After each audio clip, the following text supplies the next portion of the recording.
we know when we need to opt out because it's a losing proposition for us. We get to what we're comfortable with as our minimum, and we are typically in the yellow.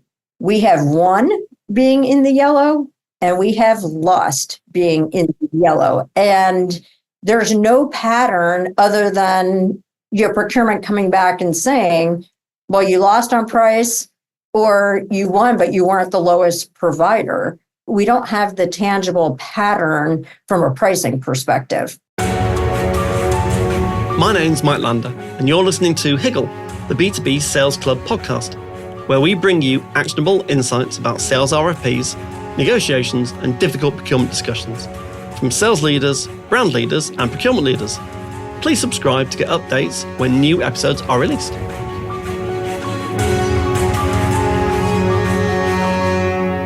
Debbie, thanks ever so much for joining me on Higgle, the B2B Sales Club podcast. Great to have you with us.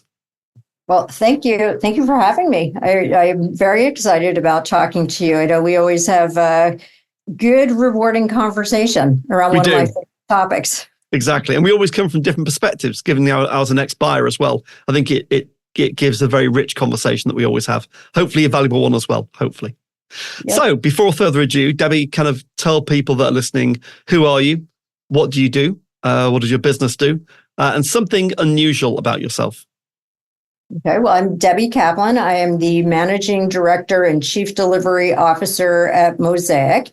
We are, as we often say, we are an outcomes-obsessed integrated marketing agency. So we specialize in experiential commerce, retail, media, and brand design. And for many of our clients, we, pull all that together into integrated solutions to, deliver results and outstanding brand experiences. I would say something unique about myself is that in high school, so going way back when, I won a pizza eating contest, which landed me on the front page of the Rockville Ram, my high school newspaper. Brilliant. Which I still have as a keepsake. Nice. And which is kind of opposite to what you do now, because you are obviously very much into health and fitness.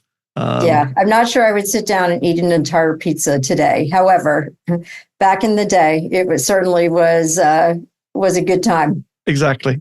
Okay, so let's get into the questions that we kind of thought about in advance. So first of all, what's your view of the importance of strong lead qualification? Before you start investing time and resources in pitching, this comes up a lot with agencies I talk to about the importance of and how do you qualify leads? Yeah, I mean, the qualifying and using a really good, robust qualifying tool has become really critical to our business, and it has improved our win rate. And I would also say it requires bravery. Yes. Like, honestly, the courage to not only say yes to something that could be game changing for you, but more to say no. And it is that balance that we consistently struggle with, which is that more emotional and strong desire to win. So we get lured in by, it's a new logo, it's a category that we either haven't worked in the past or we have, and we want to build upon, our capability of what we've done, in prior years. So, it is that delicate balance between the actual desire to win and then the right to win. Yes. And we've made decisions at times which are based on desire and not based on your true right to win. And I would clarify that by saying, when we've made those decisions around desire, it's not that we're not qualifying. Mm-hmm. It's just we're not qualifying hard enough. And we're looking at criteria that tends to be a little bit different, right? Like when you have the desire to win and we're saying, well, we've got, we've either done this before, it's in a category where we're an expert, have expertise, a discipline where we're expert. We are, we've got available creative resources, and we get really excited about it, but we're not we then need to take it that step further, and that's where the strong qualifying tool has come into play for us to then look at, well, are we actually getting a good brief? And if the brief isn't as strong as we need it to be, do we have a client partner or procurement partner who's willing to work with us to get that brief to where it needs to be? Absolutely. Do we know someone on the inside? Do we have a relationship with the client or procurement? Does anyone on our team have any history? And then it's digging into budget where and when we can. I think the hardest thing for us in terms of qualifying sometimes is when it's a pricing exercise and when it is not. That becomes very difficult to determine, especially when it is procurement led. Yeah. So this is where, if I'm hearing what you're saying, where you get the RFP, it's a decent size, but there's something that tells you, are we just being used as a price benchmarking tool here, or is this actually very real? So in your experience, how do you kind of like get behind that? You won't always get it right, but what have you found kind of works? Yeah, I mean, and you're right. We don't always get it right from a pricing standpoint, but typically when we're ready to go and make the next move to actually do it, it is because sometimes it's a gut feeling based on the early stages of a relationship that we are establishing with either the client or a procurement lead. Yep. And just through that dialogue, and trying to take the emotion out of it. Yep. And making it a business decision versus an emotional decision is really what we've focused on in the past year. And it's become rewarding for us because we are kind of going back to the bravery. We've had the courage to say no, and you have to do it and not look back and say, oh, is that the one that got away? Like you just exactly have to say, we don't think it was right, or maybe it's just not today, and we let it go. But we've also had some where we've said no, and the team will come back and say, oh, well, was it timing? And if we say we can't meet your timing, we don't have a good enough brief to deliver the creative within your week's time frame. When they come back and say, okay, well, we can extend the deadline. Exactly. Then they're starting to act more like a true partner. And when we get those indicators, we're more likely to go for it. It doesn't really solve for, is it a pricing exercise or not? Still hard to determine at that stage. But I think a couple of things that you mentioned there. First of all, them having a dialogue. To me, a massive red flag is if you get an RFP, it's worth $2 million a year of total revenue. You're one of, we think, 5 to 7 that are bidding. They won't have a discussion with you. No human being will talk to you until you get shortlisted. To me, that's just a really, really bad sign. I don't care who the brand is. I don't care what your previous history is. That's just a bad sign. What's your thought on that? We'll agree with that. And I will say, we will say no to those. Now, we are braver in that decision. But I will also say, there are times where we will say yes out of curiosity, but more importantly, because it's self-serving. It's a self-serving exercise for us as an agency, meaning it's come with an RFI. And we go through that list of questions and we say, we actually need to answer these for ourselves. Right. We did this in a recent pitch not too long ago. And it was, we actually believed we had a right to win, but we also said, you know what, if nothing else, we need to answer these questions for ourselves. So we are building. I remember this one. Yeah. I remember it. Yeah. Forcing us within a consolidated time frame to actually just sit down, write it, do it, and get it done, which otherwise, we could still be talking about, well, we're trying to find the time to do it. So we move forward for that reason. So there are times where we will say yes, because there is something in it for the agency. If there's nothing in it for you, that's when I would say we say no. And I think your leadership qualities in that moment, because I was with you at that time, working alongside you all, was brilliant, because you said, okay, on the scorecard and against all the data that we've got, this should be a no bid, but we need to solve these problems. These are questions we're being asked by other clients. We have to solve these problems. So let's use it in good faith to put forward a brilliant response, so that we have to answer those questions for ourselves. Win or lose, we need to answer these questions. Yeah. And then we took those responses and we are now building that into our evolving storyline. Exactly. Yeah. I thought that was brilliant. I really genuinely thought that was a very, it showed true leadership. Which clearly you're excellent at, as I know from our dealings together.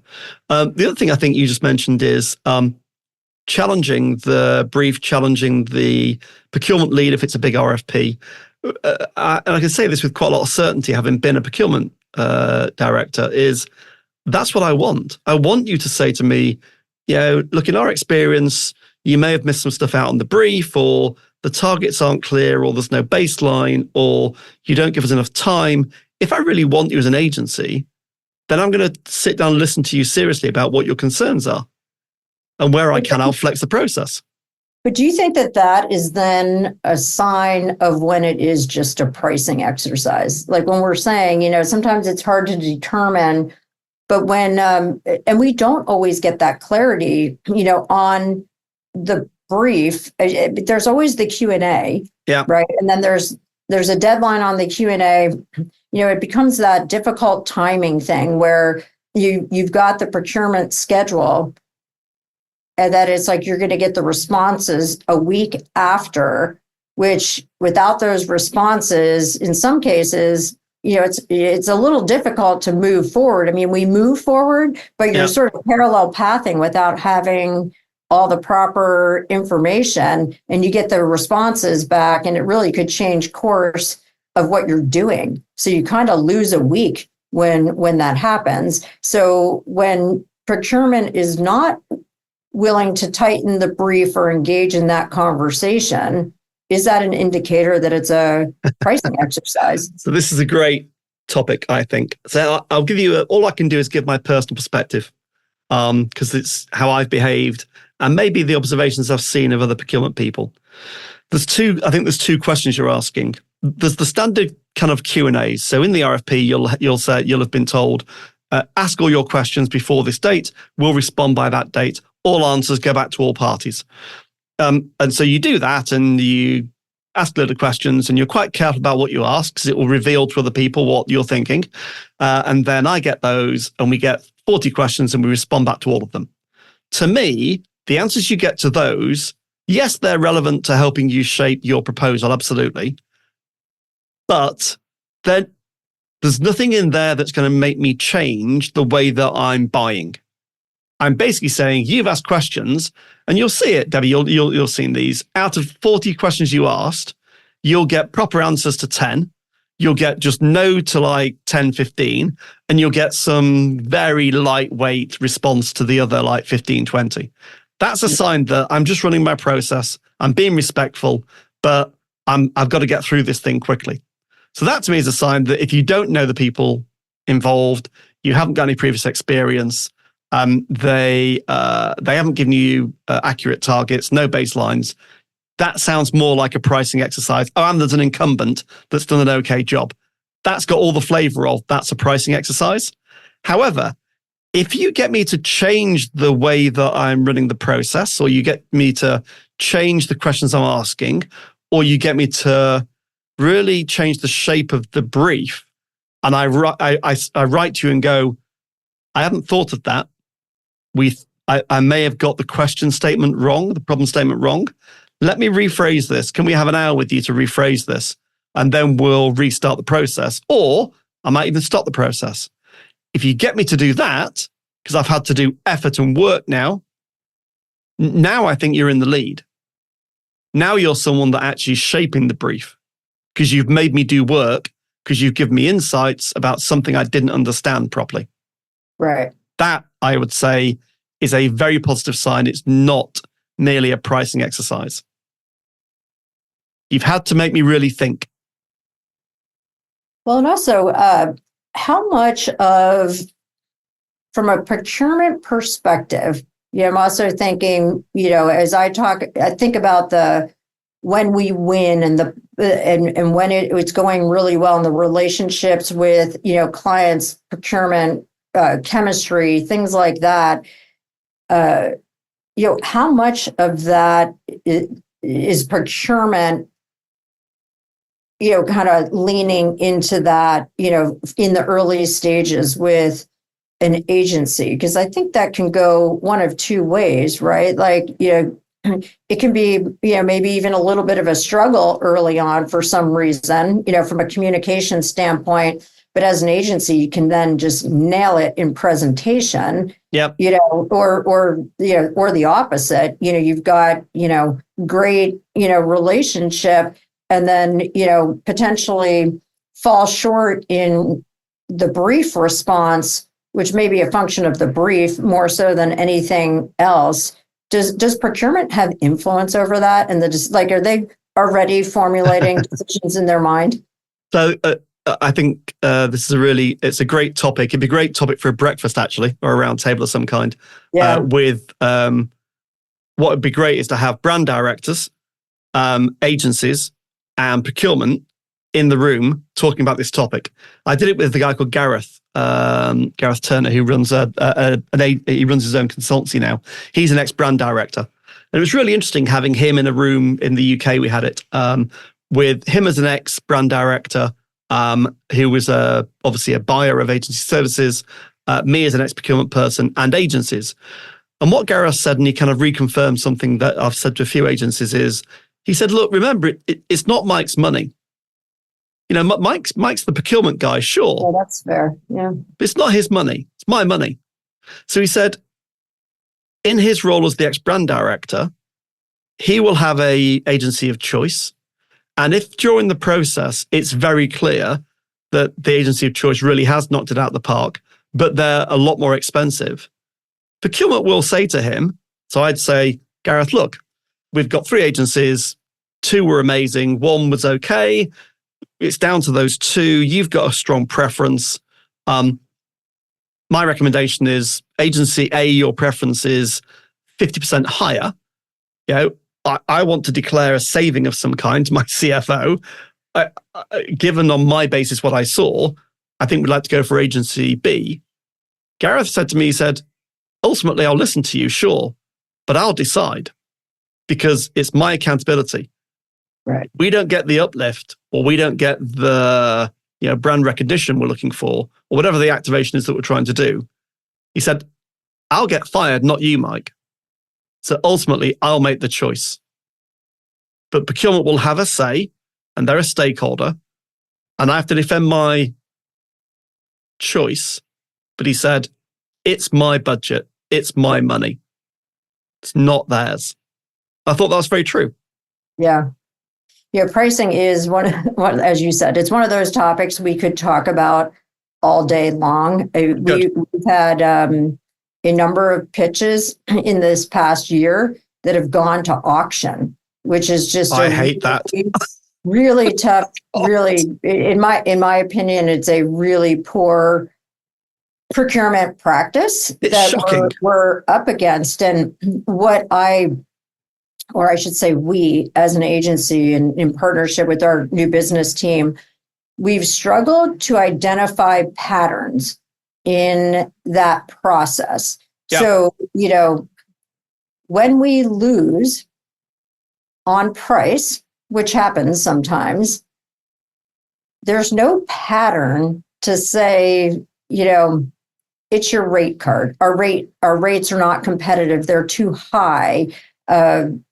there's a number of things that we could look at from a pricing standpoint, but we haven't identified the pattern because we've gone through, it's like the round one, and you submit your price, whether it's for an AOR relationship or a project. You get past that, and then ultimately it's whittled down to what you believe to be 2 or 3 agencies, and it goes to auction. And once you're in that reverse auction online, like you really have no idea if you're bidding against yourself. Correct.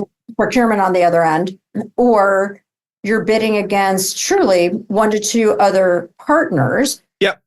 We have, in our experience recently within auction, we've never been the lowest provider. We've never, it's that stoplight, right? You're red, yellow, green. Correct. We've never gotten to green. Yeah, we know when we need to opt out because it's a losing proposition for us. So we get to what we're comfortable with as our minimum, and we are typically in the yellow. We have won being in the yellow, and we have lost being Correct. in the yellow. And there's no pattern other than your procurement coming back and saying, well, you lost on price, or you won, but you weren't the lowest provider. So it's still not a pattern of, it was your rates, it was your fixed costs, the commission on your media. We don't have the tangible pattern from a pricing perspective. So I've got a big beef about this with procurement people. So imagine, Debbie, we were both in a business and I was the procurement person and you were the budget holder, and we were buying copper nails. Sure, if we're buying copper nails and we're going to buy 10 million copper nails and we want them all delivered on the same day to the same, to one location, is a reverse auction a good way of buying copper nails? It possibly, because it's a commodity. I can specify it really tightly and we can quality assure it. And assuming the logistics turn up and lots of other conditions, maybe you could buy nails using a reverse auction. Now, let's say you're the brand director and you're running a campaign for a new launch of a product into a new country, and it's big. We're going to spend $10 million. Is buying hourly rates from an agency a good way of delivering a new market entry proposition for a brand? Because we're going to force the rate down to the lowest possible denominator, so it's torched earth, and we're going to encourage the agency to spend more hours. It's insane. It's the worst type of buying I've ever believed, ever seen. It's nuts, quite frankly, in my view. And also, to your point, it doesn't even matter what the reverse auction says. I have no obligation to pick the lowest anyway. So you're bidding against yourself. We don't know what. We also don't always know if it's going to auction. So, of the examples I just spoke of, one of them we knew because they were pretty upfront about it. Yeah. The other one, we didn't know. We just, we were given, submit your price, do all that, which we did. There was several rounds. Global was involved. It was driven globally. So in the end, we were told Global made the decision and that the local decision makers did not have the power to override that decision making. So if in fact that is true feedback that we received, then it was about a number on a page and a bid versus the quality of the work, the caliber of the talent, the other variables that go into that to then say, and this was not, we were not off, we were off, we were told by $50,000. It's just, so, and also that's truly like, that's not a big, so I guess for me, coming back to that practice, you go, if truly, you're the agency that they want, why is procurement not coming back to say, this is where you need to be? Yeah. And we were told in this specific case, they had no say. It was just sort of, global made the decision, and that's where we are. I mean, I've also been with agencies as an advisor where we've said, so they've said at the last minute, we're going to reverse auction the rate card. And we've said, to be clear, we've priced the job on a fixed price basis. There are a set of deliverables, so there's outputs. We've priced the job based on outputs. If you want some random rate card, in case we ever do hourly rate work, which, by the way, we never do because we don't do hourly rate work, sure, we'll play, but that's not how we're going to win the job. The work's based on deliverables and a fixed price for the deliverables for an agreed quality. Are we all agreed? And sometimes procurement have said, yeah, that's fine. We just need to have a rate card to put on our system. So it's completely disconnected often from the actual work that's going to be delivered. It's just because they need a compliant rate card. It's insane. It doesn't make any sense. Yeah, I mean, we actually have clients that when we've been up for renewal that work on annual contracts, that is it's the exact, we're not even pitching for the work, but it's the exact same conversation with procurement where, we will talk about very specific outcomes, things that we've achieved, the expectation, we're going to pay you to do this, and we've delivered that. And they, from a procurement perspective, it comes back to start dates and end dates of specific people work. It's not, it's about the rate that's been negotiated, but it's also about starts and stops. So if you've had... And how many hours they spent. Yeah. So if you've had, but they don't, yeah. And then you get into the whole audit rights conversation, which is a whole other, I was going to say, the audit rights, let's not start. Yes, exactly. Right. Yes, it becomes... could I inspect your books? Would that be okay every quarter? Right. No, you can't inspect my books. Absolutely not. It's okay. No, definitely not. That's insane. And they also say, oh, by the way, we'd like to do it on a rate card basis. And obviously, if you spend less hours than budgeted, then we pay you less. But if you spend more hours than budgeted, we don't pay you any more. Right. Okay. So that was the exact conversation I had with the procurement lead 3 days ago, literally. Really? My comment was that you don't actually want to see the hours that an agency puts into your business. Like, it becomes unaffordable on your side. It is a benefit to you to not be auditing, and have a conversation around specific hours. Because if we go there, you're going to see where, you are underpaying us. You could owe us quite a lot of money. That we do. Yeah, but it's sort of an interesting procurement conversation because they do say, well, yes, but that's when we will take a look and renegotiate. But there's not a renegotiation. Ever. Once the scope is There's locked, never, ever been, I don't believe, a procurement person that says, we've audited your timesheets and we can see we've massively underpaid you. Please invoice us for $1 million. I've signed it off with the CFO. Really? Right. Excellent. But on the flip side, they would love a credit if there's a person who has not been in a position for 2 weeks. They're like, exactly, better for that 2 weeks time period, please. And it's like, yeah, we'd like a credit on that person, please, and their hours. And really, the job is getting done. It goes back to the outcomes, the KPIs, what we're committed to delivering. Yeah, it's an interesting conversation. We've had one where we've not only delivered the results that we've committed to, we were bonused for our success in the program, which is built into our overall KPIs.